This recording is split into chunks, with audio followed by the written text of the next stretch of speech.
Imagine कीजिए एक video है जिसे सोशल मीडिया पर 1 करोड़ 7 लाख मतलब 16 मिलियन लोगों ने देखा है।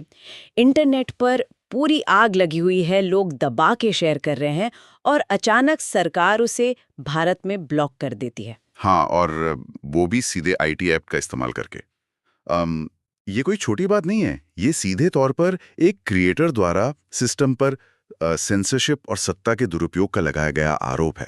बिल्कुल। और आज हमारे इस विस्तृत विश्लेषण की शुरुआत ही इस बवाली दावे से होती है। तो चलिए इस पूरे मामले को थोड़ा विस्तार से समझते हैं। आज हमारे पास हिंदी मीडियम वाला बंदा नाम के एक काफ़ी चर्चित यूट्यूब चैनल की वीडियो की ट्रांसक्रिप्ट है और वीडियो का टाइटल ही अपने आप में एक सवाल है, क्लिक बेट। सही कहा। और हाँ, इससे पहले कि इस चर्चा को सुनकर कोई भी हमें किसी खास पॉलिटिकल चश्मे से देखने लगे, हम शुरुआत में ही एक बात पूरी तरह से क्लियर कर देना चाहते हैं। हाँ, ये बहुत ज़रूरी है। सही में, हम यहाँ किसी पार्टी का झंडा नहीं उठा रहे हैं। इस चर्चा का उद्देश्य किसी भी वामपंथी यानी लेफ्ट विंग या दक्षिणपंथी यानी राइट विंग विचारधारा का समर्थन करना बिल्कुल नहीं है। एकदम सही। हमारा काम यहाँ सिर्फ इस क्रिएटर के वीडियो में दिए गए दावों और तर्कों का एक न्यूट्रल तटस्थ पोस्टमार्टम करना है। जो सोर्स मटेरियल में लिखा है, हम बस उसका गहराई से विश्लेषण कर रहे हैं। अपनी तरफ से किसी भी दावे के सच या झूठ होने पर हम कोई मोहर नहीं लगा रहे हैं। एग्जैक्टली। तो अगर हम इस वीडियो के हुक की बात करें, जहां से वीडियो शुरू होता है, तो ये किसी आम पॉलिटिकल चर्चा की तरह शुरू नहीं होता। नहीं, बिल्कुल नहीं। वो शुरुआत ही इतनी एग्रेसिव है। हाँ, क्रिएटर अपनी उस ब्लॉक हुई रील का जिक्र करता है और दर्शकों से सीधी अपील करता है। वो कहता है कि जनता की ताकत का एहसास दिलाने के लिए इस नए वीडियो को व्हाट्सएप के माध्यम से इतना फैलाया जाए कि ये 30 मिलियन व्यूज का आंकड़ा पार कर ले। 30 मिलियन! और उसके तुरंत बाद एक ऐसा दावा आता है जो किसी को भी चौंका दे। वीडियो में कहा जाता है कि अगर यही स्थिति रही तो जल्द ही भारतीय मुद्रा यानी हमारे करेंसी नोट्स पर महात्मा गांधी की जगह वर्तमान प्रधानमंत्री जी की तस्वीर दिखाई देगी। ये बहुत ही बड़ा क्लेम है ना? मतलब मैं सोच रही थी कि क्या ये शुरुआत किसी भारी भरकम एक्शन फिल्म के ट्रेलर की तरह नहीं है, जहां सारी सनसनी, सारे धमाके शुरुआत के 30 सेकंड में ही डाल दिए जाते हैं। यहाँ सबसे दिलचस्प बात यह है कि इस मॉडर्न इंफॉर्मेशन एज में आक्रोश यानी आउटरेज और अर्जेंसी का इस्तेमाल किस तरह से किया जाता है। आउटरेज और अर्जेंसी, हाँ। हाँ, देखिए, अगर हम आईटी एक्ट के सेक्शन 69A की बात करें, तो वो सरकार को राष्ट्रहित या सुरक्षा के मामलों में कंटेंट ब्लॉक करने का अधिकार देता है।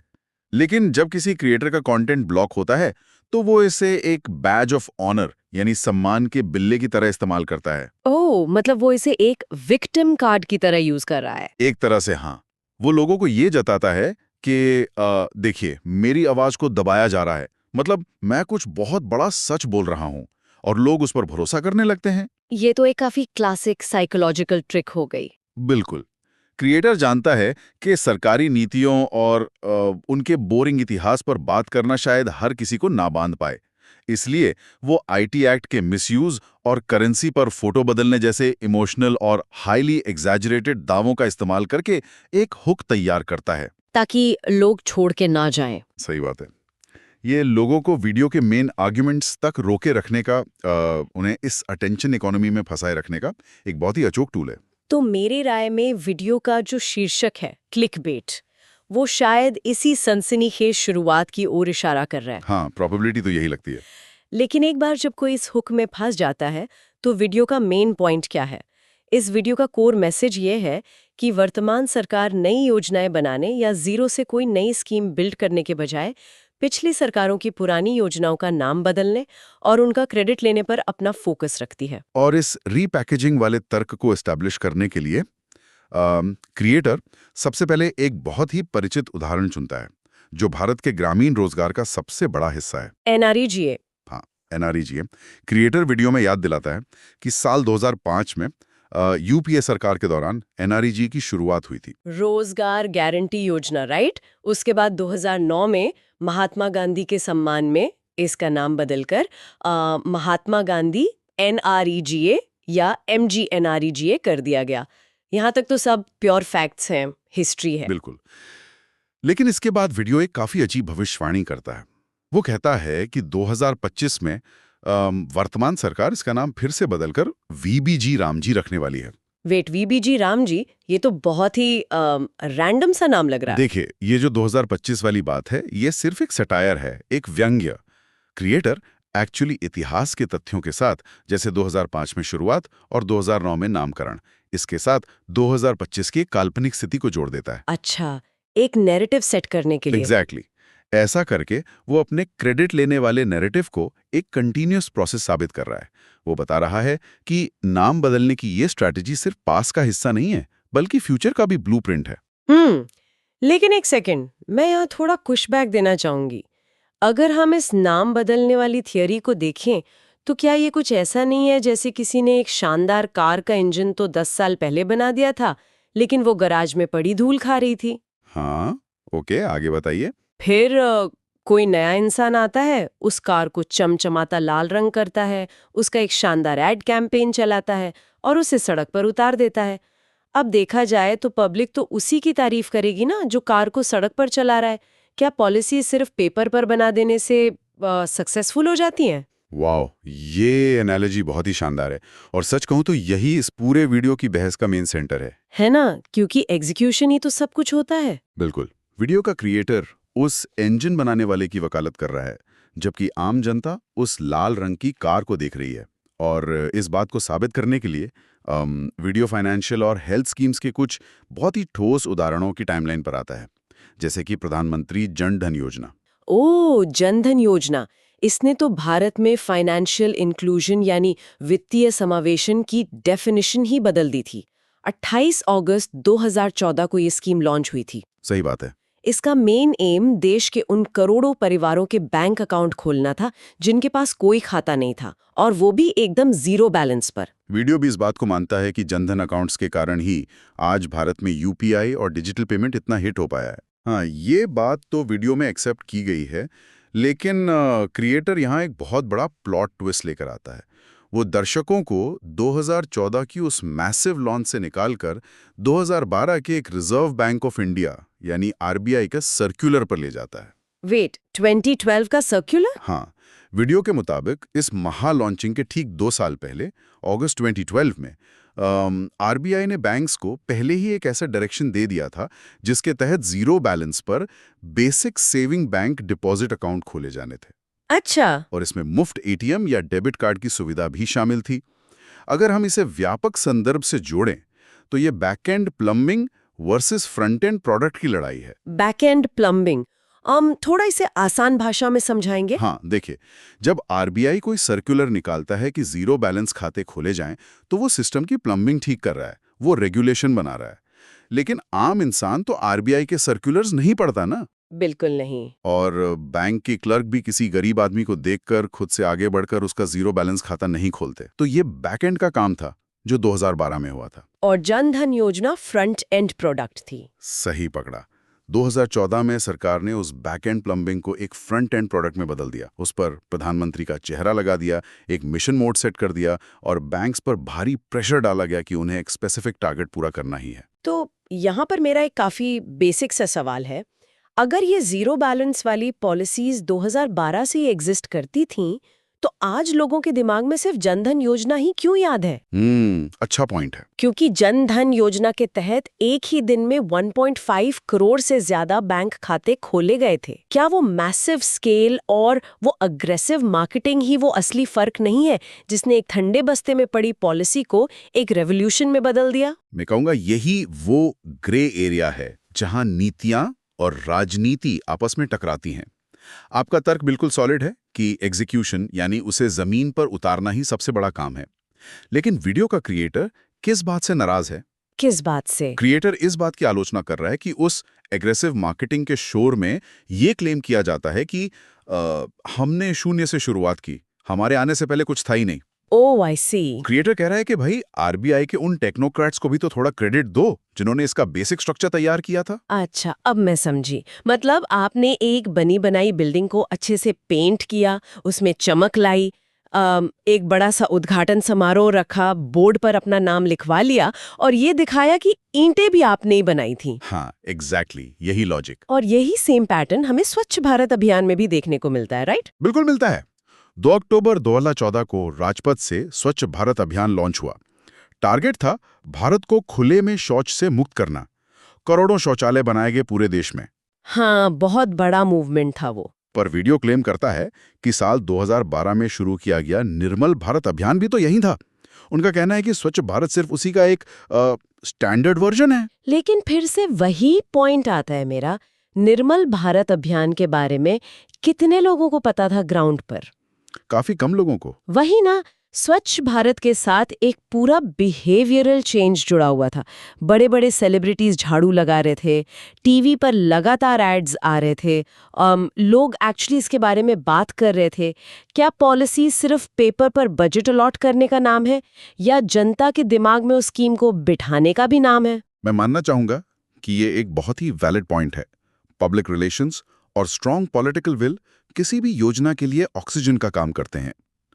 निर्मल भारत के पास शायद वो ऑक्सीजन नहीं थी। सही बात है। लेकिन क्रिएटर फिर से उसी मुद्दे पर जोर दे रहा है कि भले ही आपने ऑक्सीजन दी, पर फेफड़े यानी लंग्स तो पहले से मौजूद थे ना।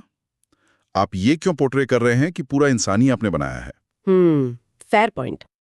तो चलिए, बैंक अकाउंट खोलना और टॉयलेट्स बनवाना तो समझ आता है कि इसमें जन भागीदारी और मार्केटिंग की एक बहुत बड़ी भूमिका होती है। लेकिन क्या मेक इन इंडिया जैसे भारी भरकम और कॉम्प्लेक्स सेक्टर्स में भी सिर्फ लोगो बदलने से काम चल जाता है? ये एक अच्छा सवाल है। क्योंकि वीडियो का अगला हिस्सा अब सोशल वेलफेयर और मैन्युफैक्चरिंग की तरफ मुड़ता है। हाँ, और यहाँ चीजें थोड़ी और टेक्निकल हो जाती हैं। 2014 में मेक इन इंडिया लॉन्च हुआ था, मुझे याद है। वो शेर वाला लोगो जो गियर्स से बना हुआ था, वो अचानक से हर जगह छा गया था। इसका मेन एम था भारत में मैन्युफैक्चरिंग सेक्टर को बूस्ट करना और फॉरेन इन्वेस्टमेंट लाना। लेकिन वीडियो के अनुसार साल 2011 में पहले ही एक नेशनल मैन्युफैक्चरिंग पॉलिसी बन चुकी थी। अच्छा, मतलब इसका भी पहले से एक ब्लूप्रिंट था। बिल्कुल। अगर हम इन दोनों पॉलिसीज की गहराई में जाएं, तो 2011 की पॉलिसी का मुख्य लक्ष्य ये था कि जीडीपी में मैन्युफैक्चरिंग की हिस्सेदारी को एक दशक यानी 10 साल के भीतर 16% से बढ़ाकर 25% तक ले जाया जाए। ओके। और जब 2014 में मेक इन इंडिया आया, तो उसका भी मेन लक्ष्य बिल्कुल यही था, जीडीपी में 25% हिस्सेदारी। वेट, मतलब टारगेट वही था, बस प्रेजेंटेशन नहीं थी। क्रिएटर का तर्क यही है। वो कह रहा है कि मेक इन इंडिया के तहत जो बड़े-बड़े कॉर्पोरेट इवेंट्स हुए, जो विदेशी रोड शोज हुए, वो सिर्फ 2011 की पॉलिसी की ही एक ग्रैंड मार्केटिंग थी। पर क्या ग्राउंड रियलिटी वही थी? देखिए, एक इकोनॉमिस्ट ये आर्ग्यू कर सकता है कि मेक इन इंडिया के तहत एफडीआई यानी फॉरेन डायरेक्ट इन्वेस्टमेंट के नियमों में जो ढील दी गई, उसने एक्चुअली एक बड़ा फर्क पैदा किया ग्राउंड पर। लेकिन वीडियो का फोकस इस पर नहीं है। वीडियो का फोकस इस बात पर है कि ओरिजिनल आइडिया किसका था। Original idea? और यही ओरिजिनल आइडिया किसका था वाली डिबेट महिलाओं और किसानों की योजनाओं पर भी अप्लाई होती है इस वीडियो में। जैसे वीडियो में 22 जनवरी 2015 को शुरू हुए बेटी बचाओ बेटी पढ़ाओ अभियान का जिक्र है। हाँ, काफी फेमस कैंपेन है ये। इसका एम फीमेल इन्फॉन्टिसाइड रोकना, बेटियों की एजुकेशन एंड उनकी सोशल सिक्योरिटी इंश्योर करना था। इसके जिंगल्स तब हर रेडियो स्टेशन पर बजते थे। लेकिन वीडियो हमें वापस 2008 में ले जाता है, जहां women and child development ministry द्वारा national girl child day programme start किया गया था। अब ऐसी जगह पर आकर मार्केटिंग का इम्पैक्ट साफ दिखता है। आप खुद सोचिए, national girl child day programme, ये नाम ही कितना सरकारी और बोरिंग सा लगता है। एकदम सही। कोई आम इंसान, स्पेशली गांव में, इस नाम से खुद को कैसे कनेक्ट करेगा? जबकि बेटी बचाओ बेटी पढ़ाओ एक इमोशनल नारा है जो सीधे दिल पर वार करता है। ये एक बहुत बड़ी वजह है कि क्यों पुरानी स्कीम्स अक्सर फेल हो जाती हैं या पब्लिक मेमोरी से पूरी तरह गायब हो जाती हैं। उनमें वो कनेक्ट नहीं होता। हाँ, बिल्कुल। लेकिन क्रिएटर यहाँ फिर से रिमाइंड करा रहा है कि भले ही नाम बोरिंग था, पर कागज पर जो प्रॉब्लम स्टेटमेंट है और उसका जो सोल्यूशन है, वो तो 2008 में ही लिख दिया गया था ना। समझ गई। और किसानों के लिए भी लगभग यही सेम आर्ग्यूमेंट दिया गया है। फरवरी 2016 में आई थी प्रधानमंत्री फसल बीमा योजना। सही बात है। इसका ऑब्जेक्टिव ये था कि जब बेमौसम बारिश या सूखे से फसल बर्बाद हो जाए तो किसानों को इंश्योरेंस मिले ताकि वो कर्ज के जाल में ना फंसें। क्रिएटिव वीडियो में कहता है कि उसे लगा ये एक मास्टर स्ट्रोक है, पहली बार कुछ ऐसा हुआ है। लेकिन फिर उसने रिसर्च की। हाँ, और जब उसने डीप डाइव किया तो पता चला कि 2010-11 में एक modified national agricultural insurance scheme पहले से ही ग्राउंड पर चल रही थी। क्रिएटर के ही शब्दों में अगर मैं कहूंगी तो बस करंट सरकार ने इसका नाम चेंज किया है और कुछ भी चेंज नहीं हुआ है। ये एक बहुत ही बोल्ड स्टेटमेंट है। और इसके बाद बात आती है उस राशन की जो आज करोड़ों लोगों की लाइफलाइन बना हुआ है। ओह हाँ, फ्री राशन। वीडियो ये दावा करता है कि प्रेजेंट में जो 80 करोड़ लोगों को मुफ्त राशन मिल रहा है वो मौजूदा सरकार का कोई नया आविष्कार नहीं है। तो फिर किसका है?